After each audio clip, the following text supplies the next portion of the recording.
इस सीरीज में हम लोग देख रहे हैं कंप्लीट जीएस को। और जीएस में भी आपका पूरा हिस्ट्री, ज्योग्राफी, इकोनॉमिक्स, पॉलिटी और जनरल साइंस।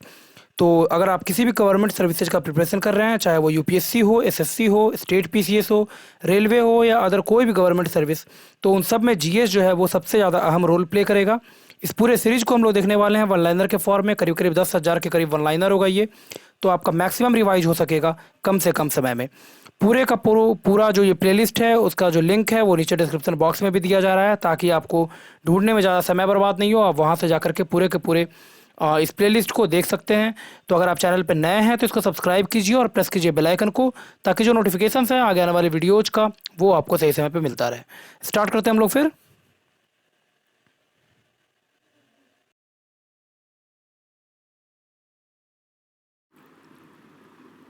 लास्ट वीडियो में हम लोगों ने देखा था उत्तोलक यानी लीवर्स का टाइप 3 प्रकार का होता है। Lever first class, second class और थर्ड क्लास का। अब आगे मूव करते हैं। जिस बिंदु पर वस्तु का समस्त भार काम करता है उसको बोला जाता है गुरुत्व केंद्र। संतुलन होता है 3 प्रकार का। एक्विलिब्रियम 3 टाइप का होगा। कौन कौन सा? तो स्थायी, अस्थायी और उदासीन। स्टेबल, अनस्टेबल और न्यूट्रल एक्विलिब्रियम। स्थायी संतुलन के लिए होना चाहिए वस्तु का गुरुत्व केंद्र नीचे, और दूसरा गुरुत्व केंद्र से होकर जाने वाली ऊर्ध्वाधर रेखा वस्तु के जो आधार है उससे गुजरनी चाहिए। यानी स्थायी संतुलन की स्थिति में वस्तु का गुरुत्व केंद्र हमेशा नीचे होना चाहिए, और गुरुत्व केंद्र से होकर जाने वाली जो परपेंडिकुलर लाइन होगा या फिर ऊर्ध्वाधर जो रेखा होगा, वर्टिकल लाइन, वो हमेशा जो है वो वस्तु के आधार से होकर के गुजरना चाहिए। तो उस कंडीशन में एक्विलिब्रियम जो होगा वो स्टेबल टाइप का एक्विलिब्रियम या फिर स्थायी संतुलन की स्थिति उसको बोली जाएगी।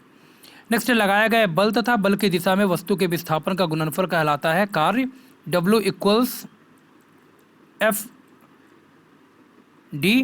तो इस चीज़ को बोला जाएगा बल, और बल की दिशा में वस्तु का जितना विस्थापन होता है उसको बोला जाता है मल्टीप्लिकेशन को, उसका जो प्रोडक्ट निकल के आएगा वो होता है इक्वल टू वर्क या फिर कार्य के।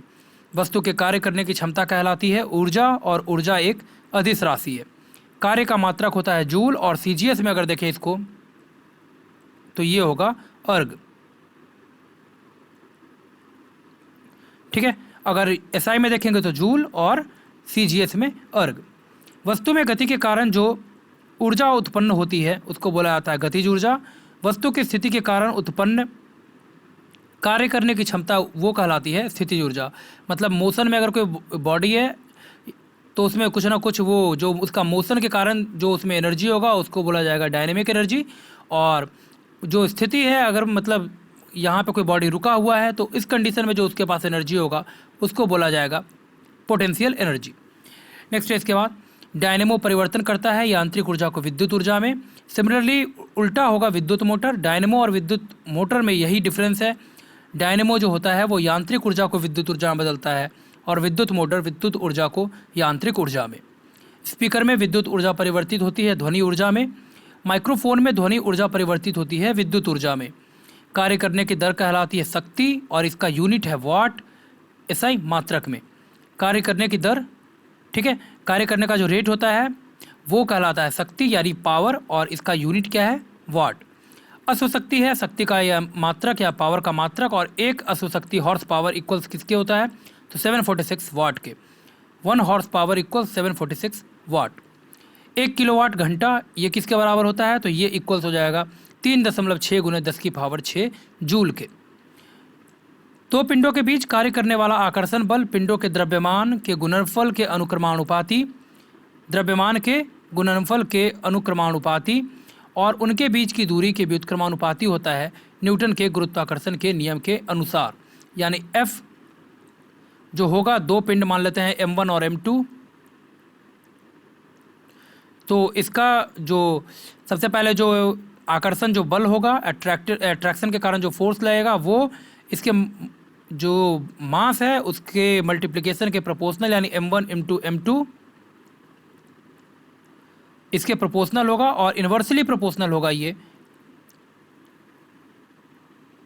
दूरी का, जो इनके बीच में जो डिस्टेंस है उसके व्युत्क्रमानुपाती या फिर इन्वर्सली प्रोपोर्शनल। और अगर इसको कैलकुलेट करेंगे हम लोग तो इसको आ जाएगा, अगर ये प्रोपोर्शनैलिटी को हटाएंगे हम लोग तो F बराबर G M1 M2 upon D। तो प्रोपोर्शनैलिटी को हटाने के लिए यहाँ पे हम लोग लाएंगे क्या, यहाँ पर लाएंगे हम लोग जी को, और इसको बोला जाएगा सार्वत्रिक गुरुत्वाकर्षण नियतांक, जिसका वैल्यू कितना होता है तो 6.67 इंटू 10⁻11 न्यूटन मीटर स्क्वायर पर किलोग्राम स्क्वायर, ये इसका यूनिट हो जाएगा। ठीक है, तो जी का ये मान कितना हो जाएगा, तो जी का मान हो जाएगा 6.67 10⁻11 न्यूटन मीटर स्क्वायर पर किलोग्राम स्क्वायर। नेक्स्ट है इसके बाद गुरुत्वीय त्वरण का मान होता है कितना, 9.8 मीटर पर सेकेंड स्क्वायर। गुरुत्वीय त्वरण यानी ग्रेविटेशनल जो जी होगा मेरा, ये जी अलग है, ये सार्वत्रिक गुरुत्वाकर्षण नियतांक है, और ये जी जो है मेरा, ये है गुरुत्वीय त्वरण, acceleration due to gravity. Next है गुरुत्वीय त्वरण का मान सर्वाधिक होता है पृथ्वी के ध्रुव पर। मैक्सिमम जो होगा जी का वैल्यू वो होगा पोल्स पे, और मिनिमम जो होगा वैल्यू जी का वो होता है आपका इक्वेटर पे। और ये कैसे गवर्न होता है, तो g dash equals g minus omega square r cos alpha. ठीक है, और अल्फ़ा जो है वो एंगल होगा जो इक्वेटर से बनाएगा किसी भी एल्टीट्यूड के लिए। ठीक है, तो यहाँ पे अल्फ़ा अगर पुट करेंगे 90 डिग्री, तो ये हो जाएगा वैल्यू मेरा 0, और यहाँ पे जी डैश इक्वल्स जी हो जाएगा जो कि मैक्सिमम होगा। और ये कहाँ पे हो जाएगा, तो ये हो जाएगा पोल्स पर, और ये मिनिमम कहाँ पे होगा, तो मिनिमम होगा ये विषुवत रेखा या फिर इक्वेटर पे। घूर्णन गति बढ़ाने पर जी का मान कम हो जाता है, कहाँ से निकलेगा ये, अगर ओमेगा यहाँ पे इंक्रीज करते जाएंगे हम लोग, g dash equals g minus omega square r cos alpha, omega increase करेगा तो ये पूरा वैल्यू जो है मेरा g minus omega square r cos alpha ये मेरा जो है वो डिक्रीज कर जाएगा। तो जी डैश जो है मेरा कम होता चला जाएगा, यानी घूर्णन गति बढ़ाएंगे अगर तो जी का मान जो है वो कम होता चला जाएगा।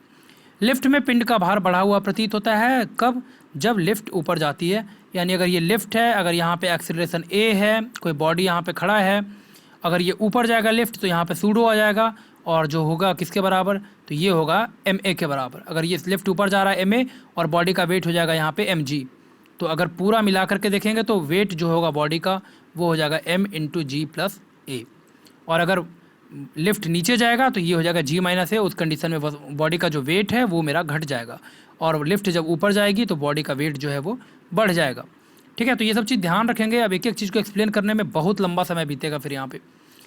लिफ्ट की डोरी टूटने पर प्रतीत होता है भारहीनता या फिर वेट लॉस, यहाँ पे फील होगा आपका जब लिफ्ट का जो ये स्ट्रिंग है वो अगर टूट जाता है। तो ग्रहों की गति का नियम दिया था केपलर ने, ग्रह और इसके अनुसार जो है वो ग्रह जो है वो सूर्य के चारों ओर दीर्घ वृत्ताकार कक्षा में परिक्रमा करता है।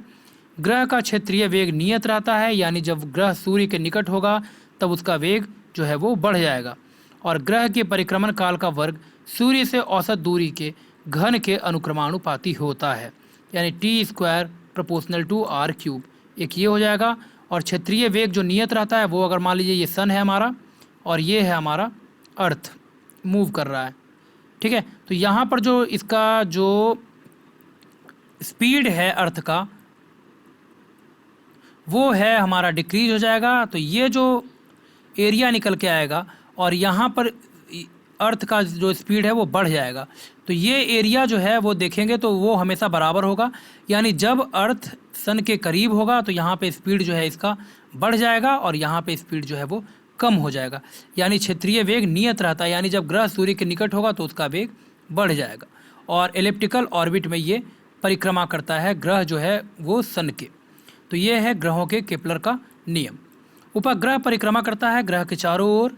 भूस्थायी उपग्रह या जियो स्टेशनरी सैटेलाइट ये जो इस्टेब्लिश होता है वो हमारा होता है 36,000 किलोमीटर की हाइट पर अर्थ से।